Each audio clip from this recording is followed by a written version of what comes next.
നമസ്കാരം, ഞാൻ നിങ്ങൾ സ്വന്തം വിഷ്ണു കൂടൂർ.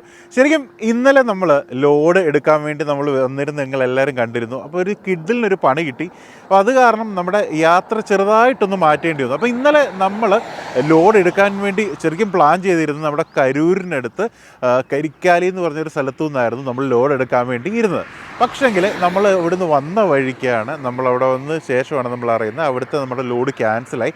അത് കാരണം നമ്മൾ വീണ്ടും അവിടുന്ന് നേരെ തൃച്ചിയിലേക്ക് പോകുന്നു. തൃച്ചിയിലേക്ക് വന്ന് അവിടുന്ന് ഓൾമോസ്റ്റ് ഒരു 300 കിലോമീറ്റർ അടുപ്പിച്ചോളം ഉണ്ടായിരുന്നു ആ റേഞ്ചിൽ ഇന്നിവിടെ ഓടി വരാൻ വേണ്ടി.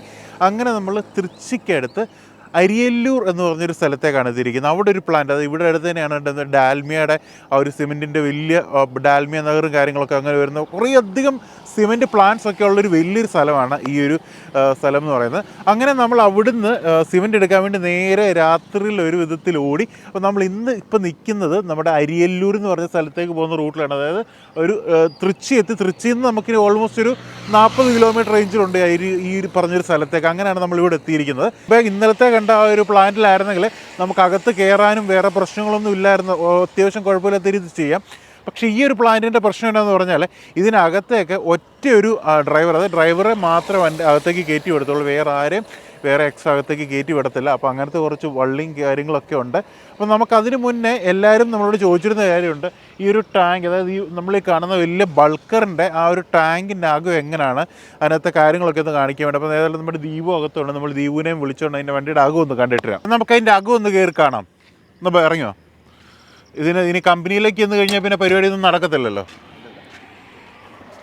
എല്ലാവരും ചോദിക്കുന്നുണ്ടായിരുന്നു ഈ ബൾക്കറിൻ്റെ അകം എങ്ങനെയാണ്.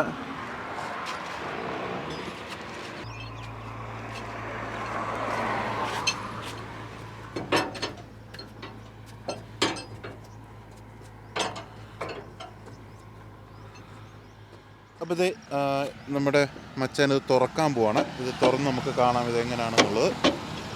ഇത് കുറച്ച് ടൈറ്റ് ആയിരിക്കും അല്ലേ?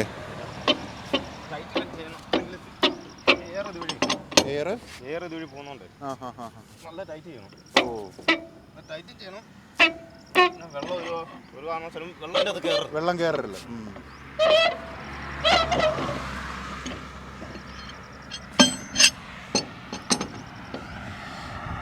ഈ ഒരു വലിയ ഹൈവേ ആണ് ഈ പോകുന്നത്.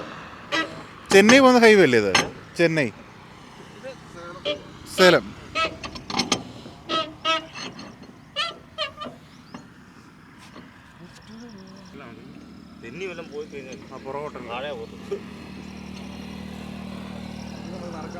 ഇതിൻ്റെ മുകളിലിരുന്ന് പണിയുമെന്ന് പറയുന്നത് തന്നെ ഡേഞ്ചറാണ്.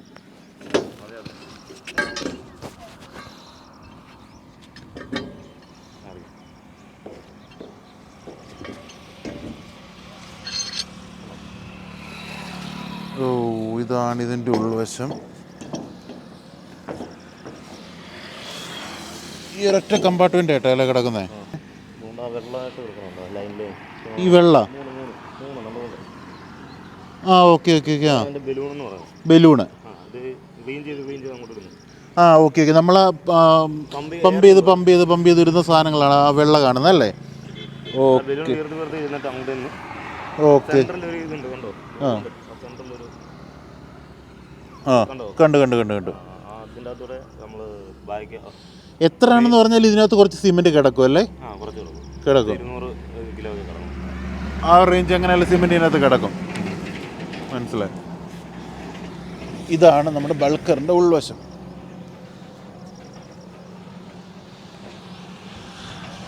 അപ്പം ഏതായാലും ബൾക്കറിന്റെ ഉൾവശം കാണാത്തവർക്കൊക്കെ ഏതായാലും ആ ഒരു സംഭവം കണ്ടപ്പം ഒന്നാം മച്ചാൻ അടച്ചു. നമുക്ക് ഏതായാലും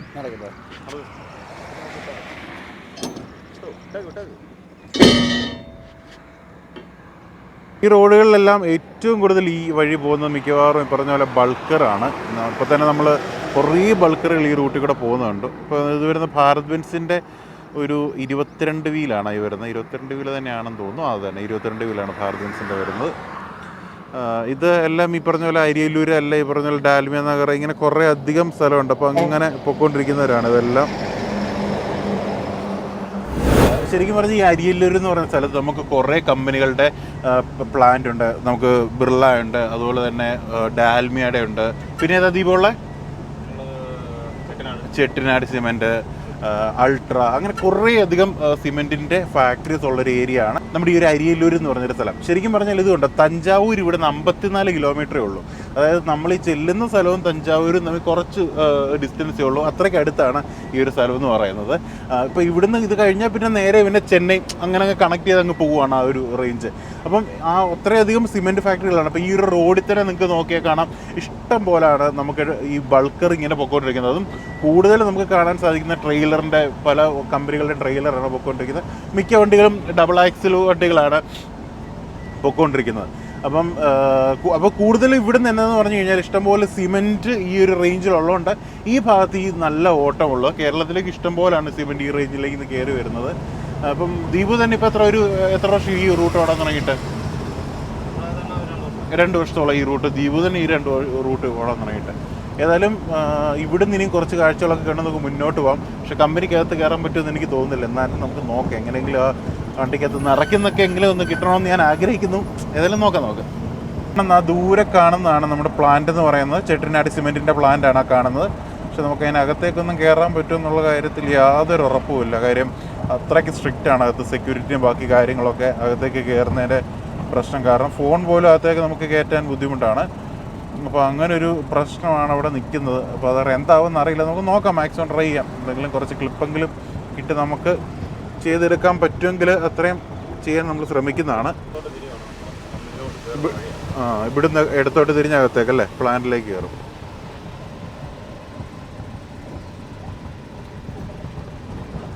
ഇതാണ് പ്ലാന്റ്. അങ്ങനെ നമ്മൾ പ്ലാന്റിലെത്തി.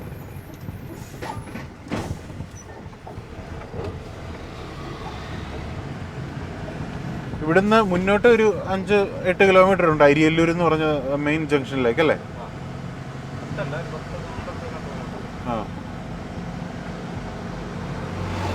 അങ്ങനെ നമ്മൾ ഫാക്ടറിയുടെ ഫ്രണ്ടിലെത്തി. ഇത് ഈ കാണുന്ന എൻട്രി വഴിയാണ് നമ്മൾ അകത്തേക്ക് കയറുന്നത്. ഓരോ ഡ്രൈവർക്കും അവരുടെ ഡ്രൈവറുടെ കാർഡുണ്ട്, ചെട്ടിനാട് സിമെൻറ്റ് വഴി നൽകുന്ന.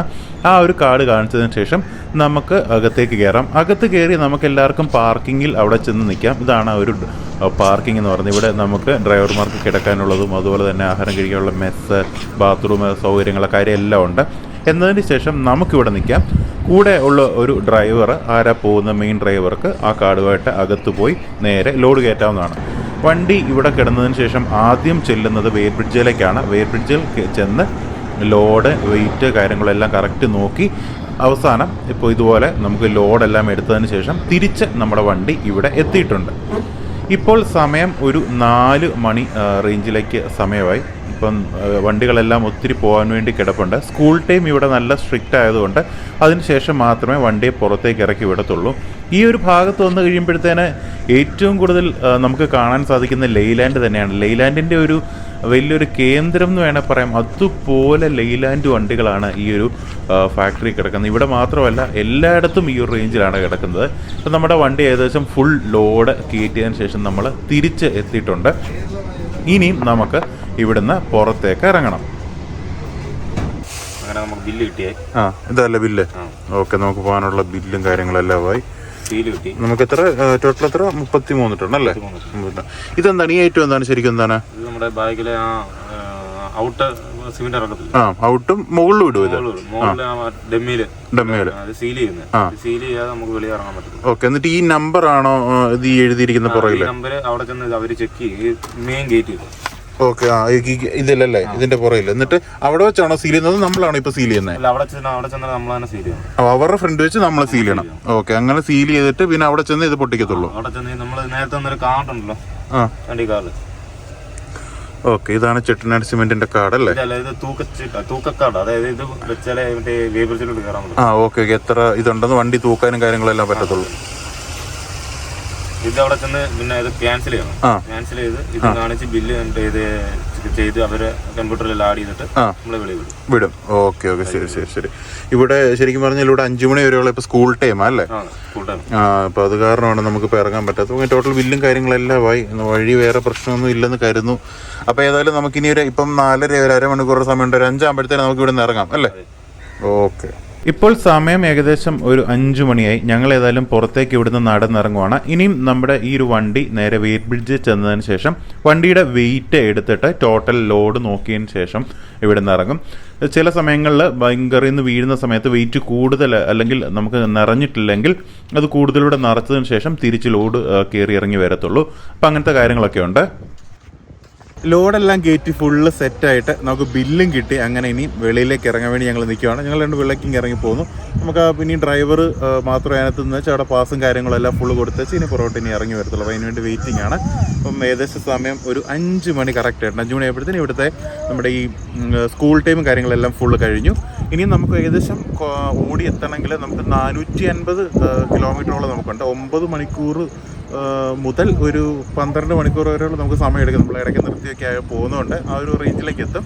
അപ്പോൾ ഏതായാലും ചെറിയ മാറ്റങ്ങളൊക്കെ ഉണ്ട് റൂട്ടിൽ പോകുന്നതിൻ്റെ. അതൊക്കെ നമ്മളിനി വണ്ടി കയറിച്ച് പറയാം. ശരിക്കും 5 മണിയെന്നായിരുന്നു ടൈം പറഞ്ഞിരുന്നത്. പക്ഷേ 5:30 ആയിരുന്നു ശരിക്കും ഇവിടുത്തെ സ്കൂൾ ടൈം മാറുന്ന സമയം. അത് കാരണം ഞങ്ങൾ വെളിയിൽ ഇറങ്ങി വീണ്ടും ഒരു അരമണിക്കൂറോടെ പോസ്റ്റ് അടിച്ചു. അങ്ങനെ നമ്മുടെ വണ്ടിയും ഏകദേശം ഇപ്പോൾ ഇറങ്ങി വരുന്നു. വെയിറ്റ് ബ്രിഡ്ജിൽ നിന്ന് നമ്മൾ ലോഡിൻ്റെ വെയിറ്റൊക്കെ എടുത്തിട്ടുണ്ട്. ഇനി അവിടെ നിന്ന് തിരിച്ചിറങ്ങി വരുന്നു. അപ്പം ഇവിടുന്ന് ഇനി നമുക്ക് ഓടിപ്പോണം. ദേ ഇറങ്ങി വരുന്നു ലെയ്ലാൻഡിൻ്റെ. എൻ്റെ ദൈവമേ എന്നെ ലുക്കാ. അങ്ങനെ നമ്മുടെ വണ്ടിയും കൂടെ നേരെ ഇറങ്ങി വരുവാണ്.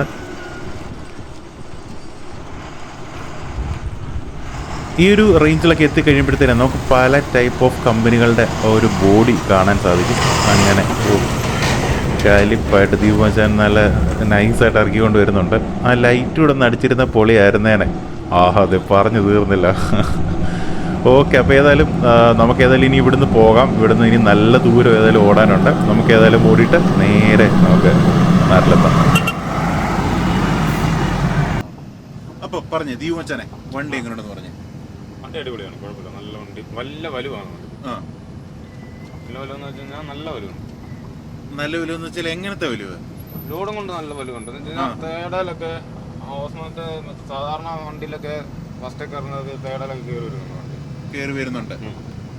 തേടല് പുറത്തിലൊക്കെ കയറി വരുന്നുണ്ട്. ഇപ്പം എനിക്കൊരു ഉദാഹരണം, ഒരു സ്ഥലം വെച്ച് എക്സാമ്പിൾ പറഞ്ഞാൽ നമ്മുടെ ആര്യങ്കാവ് ഹസ്ബൻഡ് ഇല്ലേ, ആര്യങ്കാവ് ഹസ്ബൻഡ് കഴിഞ്ഞ് അവിടെ ഫസ്റ്റിട്ടേ കയറത്തുള്ളൂ. അത് കഴിഞ്ഞ് പിന്നെ ഇങ്ങോട്ട് വരുന്നതെല്ലാം സാധാരണ ലാലാൻഡ് വണ്ടിയെല്ലാം സെക്കൻഡ് അല്ലെങ്കിൽ ഫസ്റ്റ് കയറി ഇങ്ങനെ വരെ മണ്ട വരെ വരത്തുള്ളൂ. ലോഡാണെങ്കിലും ഇത് അങ്ങനല്ല, തിരിച്ചാ. ഇത് തേടലേക്ക് കയറി തേടല് പുറത്തിലൊക്കെ കയറി ഇങ്ങനെ വരും, മണ്ട വരെ വരും. ഓക്കെ, ഇപ്പം ഞാനാണെങ്കിൽ ഇന്നലെ ഇങ്ങോട്ട് ഓടിച്ച് വന്ന വഴിക്ക് ഞാൻ ബൾക്കർ വളരെ കുറവാണ് ഓടിച്ചിട്ടുള്ളത്. വളരെ കുറച്ച് ലോങ് ഓടിച്ചിട്ടുള്ളത് വളരെ കുറവാണ്. അതായത് ഞാൻ ആദ്യമായിട്ടാണ് ഇത്രയും ഒറ്റ ഇതിൽ ലോഡും കൊണ്ടും കാര്യമായിട്ട് ഓടിക്കുന്നത്. അപ്പം ഞാൻ ഇന്നലെ വണ്ടി ഓടിക്കാൻ എടുത്തപ്പോൾ തന്നെ എന്നോട് പറഞ്ഞു, സാധാരണ ഞാനാണ് ഓടിക്കുന്നത് എങ്ങനെയാണെന്ന് പറഞ്ഞാൽ ഒരു 15 അല്ലെങ്കിൽ ഒരു 16 റേഞ്ചിലൊക്കെ ഒരു RPM ഒക്കെ നിർത്തും. എന്നിട്ട് ഈ പറഞ്ഞ ഒരു 40 റേഞ്ചിലൊക്കെ വണ്ടി കൊണ്ടുപോകും. 40-45 കിലോമീറ്റർ, ചിലപ്പോൾ 50 കിലോമീറ്റർ സ്പീഡിലൊക്കെ ഞാൻ വണ്ടി അങ്ങ് ഒരു നോർമലായിട്ട് കൊണ്ടുപോകും. അപ്പോൾ ഇന്നലെ ദീപുവിൻ്റെ കൂടെ കയറി കഴിഞ്ഞപ്പോഴത്തേന് ദീപു എന്നോട് പറഞ്ഞു, ചേട്ടാ 15 RPM എത്തേണ്ട ചേട്ടാ 60 കിലോമീറ്റർ സ്പീഡ് വണ്ടി ഓടിക്കാൻ പറഞ്ഞു. അപ്പം സാധാരണ നമ്മളൊരു 60-65 എത്തി കഴിയുമ്പോഴത്തേനും വണ്ടിയുടെ RPM അങ്ങ് കയറിപ്പോകും. കുറച്ചുകൂടെ ചില സമയത്ത് കയറിപ്പോകും, ചില സമയത്ത് താഴോട്ടും പോകാനുള്ള ചാൻസ് ഉണ്ട്. ഈ അങ്ങനൊരു കണക്കിൽ എങ്ങനെയാണ് ഓടിക്കുന്നത്, അല്ലെങ്കിൽ എങ്ങനെയാണ് ആ ഒരു റേഞ്ചിൽ ഓടിക്കാൻ പറ്റിയത് അതെന്ന് പറഞ്ഞു? അതെന്ന് വെച്ചാൽ റോഡിന്റെ കണക്ക് വെച്ച് നമ്മൾ ഓടിക്കുന്നത്. ഇപ്പം ഒരു ഇറക്കം വരുവാണെങ്കിൽ നമ്മൾ കാല് കൊടുക്കത്തില്ല, ആ ഒരു നാക്കിന് പോകും വണ്ടി. പിന്നെ തിരിച്ച് പിന്നെ അതുപോലെ തന്നെ കയറ്റം വരുമ്പം ദൂരെ നമ്മൾ കണ്ട് പോവുകയാണെങ്കിൽ ഒറ്റ ഡൗണെങ്കിൽ അല്ലെങ്കിൽ 2 ഡൗണെങ്കിൽ വണ്ടി കയറി. ഇതാണ് നമ്മൾ രാവിലെ കണ്ട ഡാൽമിയ നഗറിൻ്റെ രാത്രിയിലത്തെ കാഴ്ചയാണ്. ഒരു രക്ഷയില്ല കേട്ടോ, നല്ല വ്യൂ ആണ് ഇവിടെ നിന്ന് കാണുന്നത്.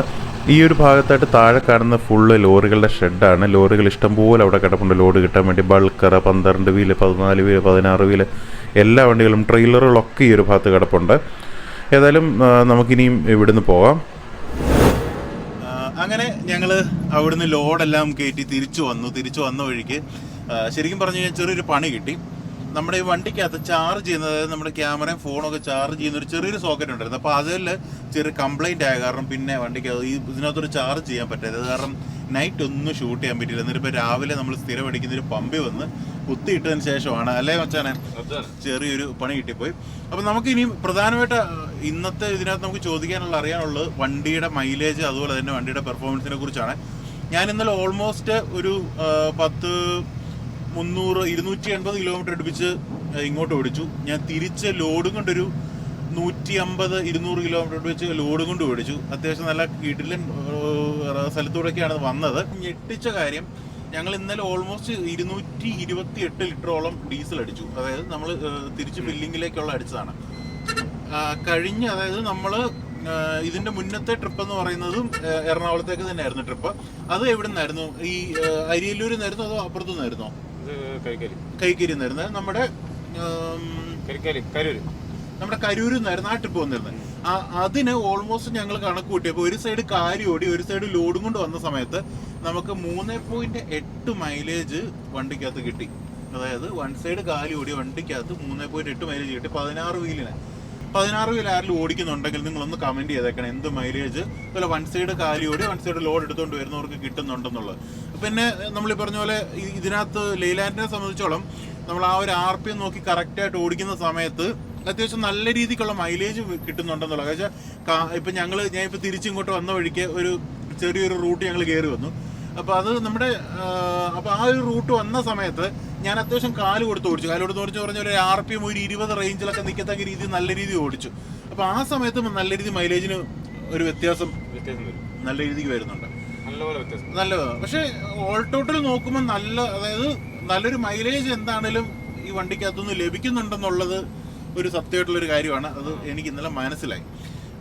പിന്നെ വേറെ നമുക്ക് എടുത്തു പറയാനുള്ള കാര്യം എന്താണ്? നമുക്ക് വണ്ടി വെച്ച് നോക്കുമ്പോഴത്തേന് തടിവണ്ടി ഓടിക്കുന്ന രീതി ഓടിക്കണം. ഞാൻ പറയട്ടെ, ഇപ്പം ഈ ലെയ്ലാൻഡിന്റെ ഇത്രയും വലിപ്പമുള്ള ഈ ഒരു ടൈപ്പ് ഓഫ് ക്യാബിനും സീറ്റും വെച്ചത് ആദ്യമായിട്ടാണ് വരുന്നത്. എന്നുവെച്ചാൽ നമ്മുടെ സീറ്റാണ് ഇതിനകത്ത് ഏറ്റവും ഹൈലൈറ്റ് ആയിട്ടുള്ള ഒരു കാര്യം. സീറ്റ് ഭയങ്കര ഇതാണ്. അതിനെ കുറിച്ചൊന്ന് പറഞ്ഞേ. സീറ്റ് കംഫർട്ട് അടിപൊളിയുണ്ട്. സീറ്റിന് ഓടിക്കാനും എല്ലാത്തിനും. ഇപ്പൊ ഇതേ തന്നെ ചാരി ഇരുന്ന് ഉറങ്ങാൻ തന്നെ എന്നാ സുഖമാണ്.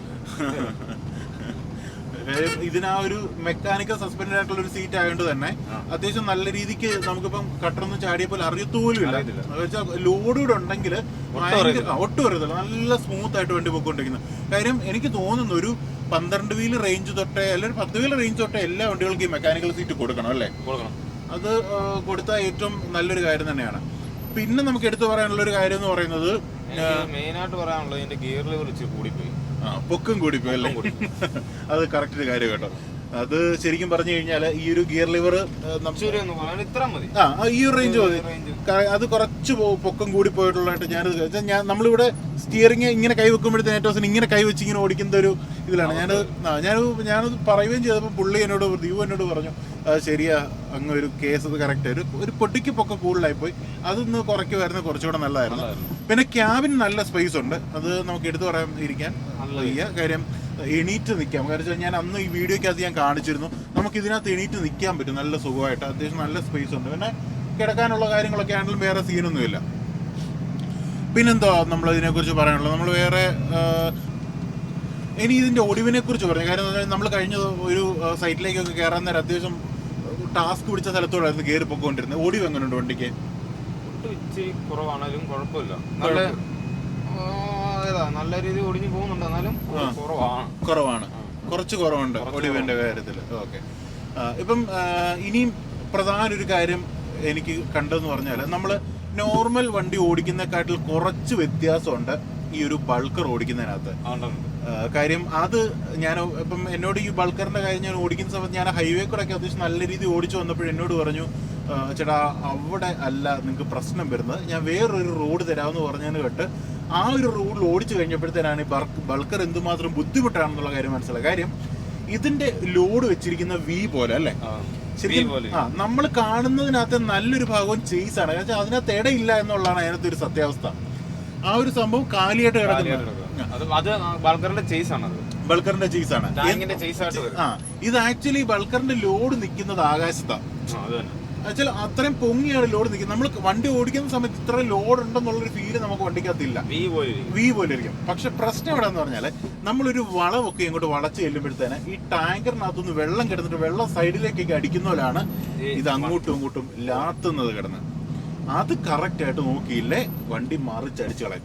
ഇഷ്ടം പോലെ പേര് അങ്ങനെ വണ്ടി മറിച്ചിട്ടുള്ളത് ഒത്തിരി അടുത്ത് മറിച്ചിട്ടുണ്ട്. അത് ഈ പ്രധാനമായിട്ടും ഈ ഒരു പ്രശ്നമാണ്. ഇത് കറക്റ്റ് ആയിട്ട് നോക്കി ഓടിക്കുന്നതിന്റെ ഉണ്ട്. പിന്നെ ഈ ബ്രേക്കിംഗിൽ ഇതിന് ബ്രേക്കിംഗ് ഇച്ചിരി ബുദ്ധിമുട്ടാണ്. ബ്രേക്കിംഗ് എന്ന് പറഞ്ഞാൽ ബ്രേക്കിംഗ് കൂടുതലായി നമ്മുടെ സാധാ വണ്ടിയിലോട്ടല്ല, ഇത് ബ്രേക്കിംഗ് ഭയങ്കരമായിട്ട് കൂടുതൽ ചവിട്ടേണ്ടി വരും. കൂടുതൽ ചവിട്ടണം, കുറച്ചുകൂടെ കൂടുതൽ ചവിട്ടണം.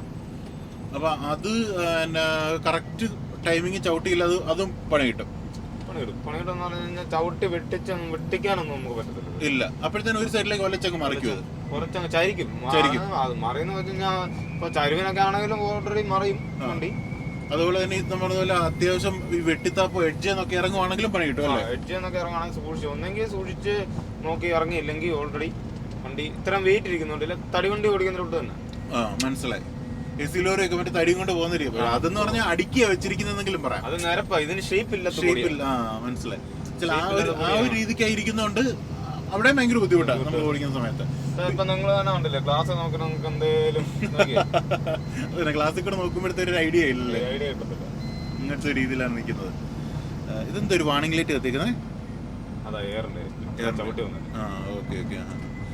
അപ്പം അത് പ്രധാനപ്പെട്ട ഒരു കാര്യമാണ്. പിന്നെ ഞാൻ കണ്ടൊരു മറ്റൊരു പ്രധാന സീൻ എന്ന് പറഞ്ഞു കഴിഞ്ഞാൽ, നമ്മളിപ്പോൾ ഈ ഓടിക്കുന്ന സമയത്തൊക്കെ നമ്മളിപ്പോൾ വിട്ടടിച്ച് പോയി കഴിഞ്ഞ് നമുക്ക് ഏതെങ്കിലും ഒരു വണ്ടിക്കാരന് വേണ്ടി സൈഡിൽ ഇറക്കി പുല്ലേലോട്ടോ വല്ലതും കയറ്റി പോയെങ്കിൽ വണ്ടി വലിച്ചു മാറ്റിക്കളയും. എനിക്കത് അനുഭവം ഉണ്ടായി. അതുപോലെ ഞാൻ നല്ല സ്പീഡ് വന്നതാണ്, ഒരുത്തിന് വിട്ട് കയറി വന്നതിന് ശേഷം ഞാൻ ഒന്ന് ചെറുതായിട്ടൊന്ന് മാറ്റി കൊടുത്താണ്, പക്ഷെ പുല്ല് കയറ്റി തെന്നി വലിച്ചു കളഞ്ഞു.